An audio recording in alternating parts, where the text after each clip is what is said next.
Okay, I'm going to make a quick guide to basic guide anyways, dealing with JP's zoning and his zoning patterns. So there's a few important things to know about his projectiles, and that is one, the ghosts. So that is like, this one, the overhead, the low.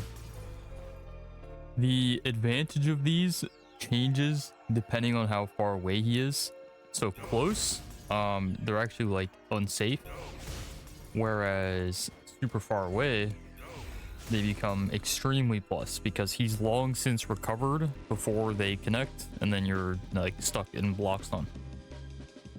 The other projectile that he'll be using is the spike. So the thing about spike is no matter where it is on the screen, it's always -2. So if I use it here, the medium one, the far one, he's always -2. And why this is important is because this is what is going to allow us to take an action basically after blocking one of these things. And that's also, going to change depending on how far away we are. So here I have a few recordings of some like basic JP routings into the zoning setup. So like here, this is the first one I have. And he throws another ghost and he's gonna do the spike. So the thing about this routing is that if you try and do something after blocking the ghost, you're gonna get tagged. If you try and jump, if you try and drive rush, do whatever. Yes, there's exceptions if you perfect parry and things like that, but this is to like lock you down and kind of strip your drive gauge.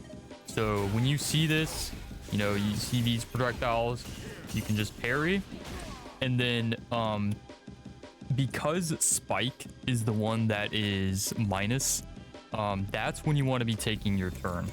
So I have another thing right here where he does ghost into ghost, and I'm going to introduce another aspect of the JP zoning game, and something that Jury can abuse is that the ghost, if I can, let me record him doing this actually.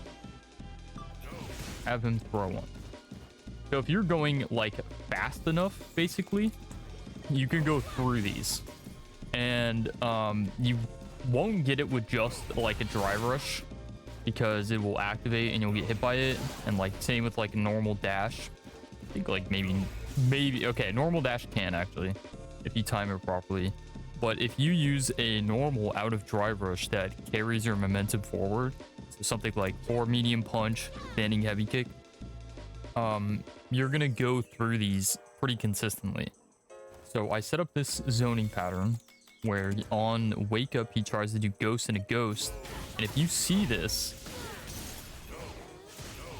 you can actually like punish him for it. And this goes for a few different options. So let me see which one I recorded here. Okay, this is a different one. Let me record this real quick. Oh shit. All right. Oops. Turn off block. I'm gonna actually do the right route.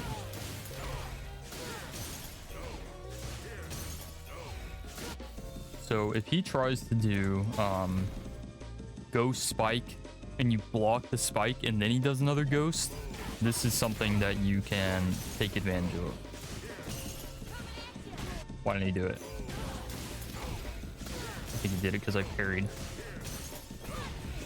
Yeah. So you can get through it, get the punish counter with standing heavy kick, and actually, get in and get a punish. So there are some exceptions that you want to know and take note of when he is doing them. So one is medium spike. So here, if I block a ghost and he does medium spike, well, this one you don't have to worry about as much. I think the one under this is what I wanted to do.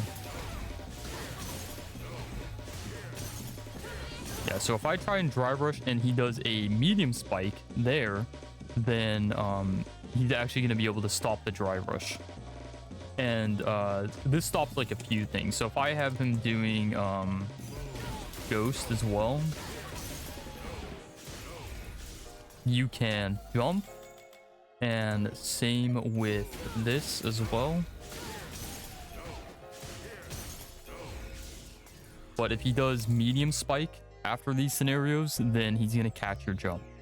So there's like a new mind game between you and the JP, and that is the right one. Oh god. So if you are approaching, and let me do this one actually. If you're approaching and you're calling him out on doing this, you can go in after. And you probably not going to get punished, but he's going to be in recovery, and you're going to be able to get a dry rush normal to at least close the space. And you don't even necessarily have to try and like do a normal. So I could just do this. You know, I can... Oh shit, I forgot about that one. Let me block that one first. So I could just walk up, and now I'm done with the zoning, right? So yeah. Now the other thing, let me actually get rid of these. The other thing that's going to change a lot of this zoning game is whether or not he has portal on the screen, because this is going to cover a lot of those holes that we can take advantage of. But he can't have portal up all the time. So something you might see is this. You'll use this time, and I meant to do that earlier. You'll use this time to set up portal, or instead of like doing the other ghost, you'll set it up right here, and then you'll start zoning. So that portal being up really fucks with our ability to like get in at this point. Let me do one more recording.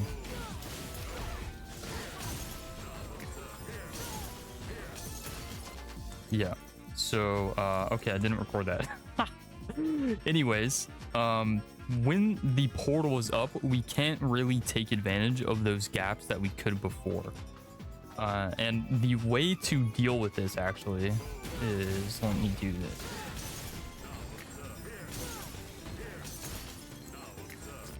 All right, now I recorded it. So what to do now is, now we block out the zoning, and portal isn't up anymore.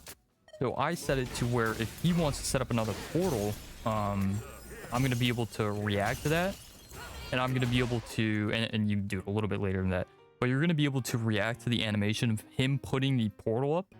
And that is your like new window to get in, because it's not up all the time. And if he wants to put it up again, it'd kind of be like him stealing a turn.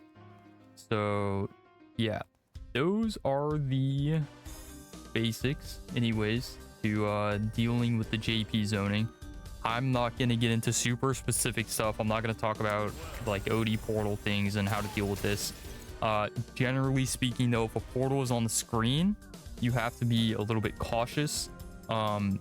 If he puts it up around like here, there are things you can try and do. Like you can try and interrupt him, and then the portal will go away. So he needs time to set it up, and you don't want to just let him get it for free. And if you hit him, then it, you know, it'll actually go away. And that goes for throws. Like any hit from a normal will actually interrupt that. And then the last thing I suppose I can mention is when he does have a portal up, you want to see if he's actually throwing out the projectiles or not, and that's like when you would like parry, because if you don't do that, this is what's gonna happen. He's gonna fake and he's gonna throw you, and if you're like reacting to that, then you might get like punish countered. So you actually want to see like, okay, is he throwing it? And if he teleports, then you want to be doing an air-to-air or an anti-air like that.